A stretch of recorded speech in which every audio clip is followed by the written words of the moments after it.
जय मां भद्रकाली।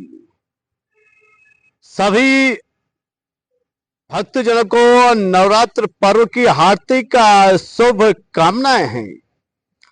आज हम अपने दर्शकों को जनपद बागेश्वर में स्थित मां भद्रकालिका के एक ऐसे गुप्त स्थान की ओर ले चलते हैं जिसकी जानकारी शायद ही आप लोगों को होगी।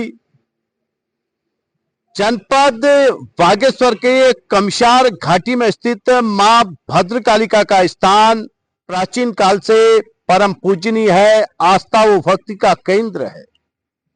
और भद्रकाली गांव में स्थित मां भद्रकाली देवी जन जन की आस्था का केंद्र है। लेकिन हम यहां पर यह बताना चाहेंगे कि जनपद बागेश्वर में मां भद्रकालिका के एक नहीं तीन पावन स्थान हैं, जिन स्थानों की जानकारी स्थानीय भक्तों को पूरी तरह से नहीं है, क्योंकि मां भद्रकाली की महिमा कमशार घाटी में सर्वत्र फैली हुई है। इनकी अद्भुत लीला का एक और शक्ति स्थल यहां पर है। मां भद्रकाली के इस गुप्त स्थान की जानकारी बहुत ही कम लोगों को है। मां का यह भव्य मंदिर बेहद आकर्षण का केंद्र है और यहां पहुंचकर जो निराली शांति मिलती है उसका वर्णन शब्दों में कदापि नहीं किया जा सकता है। भद्रा नदी के तट पर इस मंदिर के भीतर एक विशाल पत्थर गुफा के आकार को लिए हुए है और उसके नीचे ही मां की 3 पिंडियां हैं। इन्हीं पिंडियों को माता महाकाली, माता महालक्ष्मी व महासरस्वती के रूप में पूजा जाता है। यहां हम यह भी बताना चाहेंगे कि कमशार घाटी में जो माता का प्राचीन स्थल है वहां भी माता भगवती के दरबार में 3 पिंडियां हैं, जिन्हें माता महाकाली, महालक्ष्मी व महासरस्वती की तरह ही पूजा जाता है। उस स्थान तक तो भक्तजन काफी संख्या में पहुंचते हैं, लेकिन जिस स्थान का आज हम जिक्र कर रहे हैं उस स्थान तक पहुंचना बड़ा ही जटिल कार्य है। बहरहाल भद्रकाली गांव में स्थित मां भद्रकाली के भव्य दरबार की भांति ही देवी को इस क्षेत्र में 3 स्थानों पर पूजा जाता है, अर्थात यहां भद्रकाली माता के 3 अलग अलग स्थान हैं। और जहां पर मां भद्रकाली के जिस स्थान की हम चर्चा कर रहे हैं यह स्थान भद्रावती नदी के तट पर है और गुमनामी के साये में गुम है। सांडिल्य ऋषि के तपोभूमि शनि उड्यार वैसे काफी प्रसिद्ध है। जनपद कमशार घाटी का एक प्रमुख पड़ाव है। नानतीन महाराज जी की तपोभूमि है और कहते हैं कि इसी भूमि में नानतीन महाराज जी ने माई पीताम्बरी अर्थात जिन्हें मां बंगला मुखी देवी कहा जाता है, उनकी आराधना करके अलौकिक सिद्धियां प्राप्त की थी।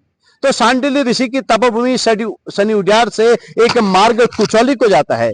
कुचौली गांव पंत लोगों का गांव है और जो भद्रकाली के आचार्य के रूप में जाने जाते हैं। तो इसी मार्ग के मध्य से 2 किलोमीटर पर्वत की चोटी पर, शिवाली गांव से आगे 2 किलोमीटर की दूरी पर पर्वत की चोटी पर एक छोटी सी गुफा नुमा आकृति है और उस गुफा के नीचे माता की एक भव्य मूर्ति है और उस मूर्ति के समीप 3 पिंडियां हैं जो पौराणिक काल से आस्था वो भक्ति का परम प्रतीक कही जाती है। और इसी मंदिर से लगभग 2, 2.5, 3 किलोमीटर की दूरी पर मैं अनुमान से बता रहा हूं कि मां भद्रकालिका का मूल स्थान है, जहां तक पहुंचना स्थानीय भक्तजन लगभग असंभव बताते हैं। हालांकि जिनमें तप है, जिनमें बल है, जिनमें देवी की कृपा है, वो भक्तजन वहां तक भी पहुंचते हैं। और उसी स्थान से मां भद्रकाली नदी प्रकट हुई है, तो वो माता का प्रथम स्थान है। जिस स्थान की हम चर्चा कर रहे हैं यह माता का दूसरा स्थान है और इसके नीचे कमशार घाटी में जो यहां से लगभग 5 किलोमीटर की दूरी पर है वह माता का तीसरा स्थान है। लेकिन जो माता का यह दूसरा स्थान है यह गुमनामी के साये में गुम है। इस मंदिर के ऊपर से ही भद्रावती नदी प्रकट हुई थी और भद्रावती नदी का जिक्र पुराणों में बड़े ही सुंदर शब्दों में आता है। मां भद्रकाली की महिमा तो यहाँ सर्वत्र बिखरी हुई है, लेकिन इस मंदिर के आस्थावान भक्त संतोष कांटपाल जी बताते हैं कि यह क्षेत्र प्रतापी नागों का क्षेत्र है, जिनके दर्शन यहाँ कभी कभी भक्तजनों को होते हैं। उनका कहना है कि उनके दादा स्वर्गीय श्री फकीर दत्त कांटपाल जी मां भद्रकाली के अनन्य भक्तों में एक थे। उन्हें इस स्थान पर मां के डोले के दर्शन हुए थे। पूर्णवासी की रात्रि को यहां से मां का डोला भद्रकालिका के दूसरे मंदिर तक जाता है, अर्थात कमशार घाटी मंदिर तक जाता है। सिमाली गांव के इस भद्रकाली मंदिर से 5 किलोमीटर नीचे जो कमशार घाटी में माता भद्रकालिका का स्थान है, उस स्थान तक मां भद्रकालिका का डोला चलता है। वो ऐसी दंत कथाएं भी यहाँ की भूमि में कही जाती हैं। इस मंदिर के ऊपरी पर्वत पर खैरी नाग जी के वास का जिक्र आता है। स्कंद पुराण में खैरी नाग जी का बड़ा ही सुंदर वर्णन आता है और यहां तक कहा गया है खैरी नाग जी के विषय में कि गोपीश्वर महादेव के पूजन के पश्चात खैरी नाग अर्थात खरनाग का पूजन करना चाहिए। बात आई गोपीश्वर महादेव जी की, तो हम अपने दर्शकों को यह बताना चाहेंगे कि गोपीश्वर महादेव जी का मंदिर, धौलीनाग जी का मंदिर और मां भद्रकालिका का मंदिर आपस की पर्वतमालाओं में ही, आसपास की पर्वतमालाओं में ही है और एक दूसरे की कथा को आपस में जोड़ती है। और इन कथाओं का विस्तार जो है स्कंद पुराण के मानस खंड में महर्षि वेद व्यास जी ने बड़े ही सुंदर शब्दों में किया है।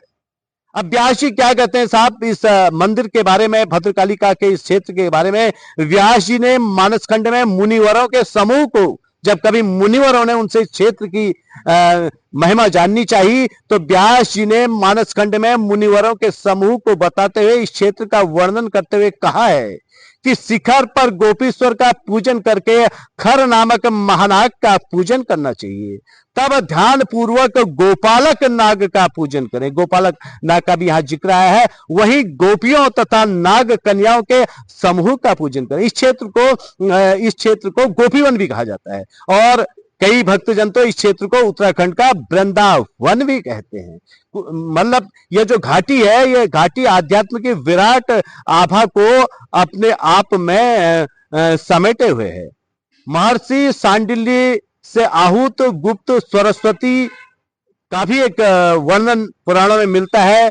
पश्चिम क्षेत्र में कोका कोटीश्वरी और कालिका देवी के पूजन किए जाने का भी जिक्र मां भद्रकाली के महात्म्य में आता है। और नागों के साथ साथ भद्रा देवी का पूजन तो मनुष्य के लिए बहुत ही उपयोगी बताया गया है और खास तौर से यह कहा गया है कि जो लोग इन पर्वतों पर नागों का पूजन करते हैं, मां भद्रकालिका का पूजन करते हैं, तो उनके पितृजनों का परम उद्धार होता है। कहा तो यहां तक गया है कि जो यहां पर भद्रा नदी का पूजन करता है, भद्रा देवी का पूजन करता है, नाग मंदिरों का पूजन करता है और गोपेश्वर महादेव जी के श्री चरणों में अपने आराधना के श्रद्धा पुष्प अर्पित करता है, वहां 21 कुलों का उद्धार कर, अर्थात अपने पितरों के 21 कुलों का उद्धार कर उन्हें परम लोक में स्थान दिलवाता है। कनक पर्वत के शिखर पर नाग कन्याओं से सेवित सांकरी देवी का भी जिक्र यहां पर आता है मां भद्रकाली के महात्म्य में और इनका पूजन दुर्गति को दूर करने का बहुत बड़ा उपाय बताया गया है। फेलिन नाग का भी जिक्र यहाँ किया गया है, काली नाग का भी जिक्र यहाँ पर किया गया है जो समस्त अमंगलों का हरण करते हैं। मून नारायण नाग का भी जिक्र वहां भद्रकालिका के प्रसंग में आता है। पुराणों में भद्रा के उद्गम स्थल पर भद्रेश की पूजा करने से सिद्धि प्राप्त होती है, अर्थात जो मां भद्रकालिका का दूसरा स्थान शिमाली गांव में है, इसके ऊपर जो एक भद्रकालिका का मंदिर है वह भद्र का उद्गम स्थल कहा गया है और वहां पर भद्रेश अर्थात भगवान शंकर का एक स्वरूप है भद्रेश महादेव, उनका पूजन करने से सिद्ध प्राप्ति होती है।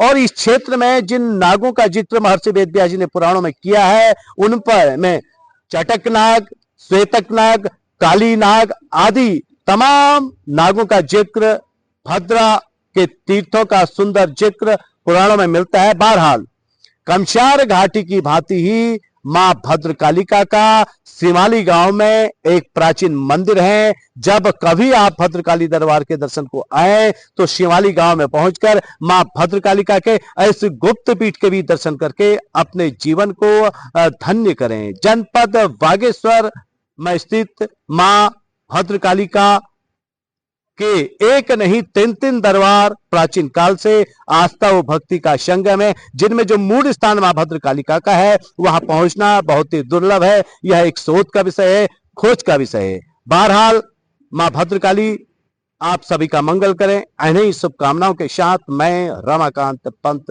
धन्यवाद।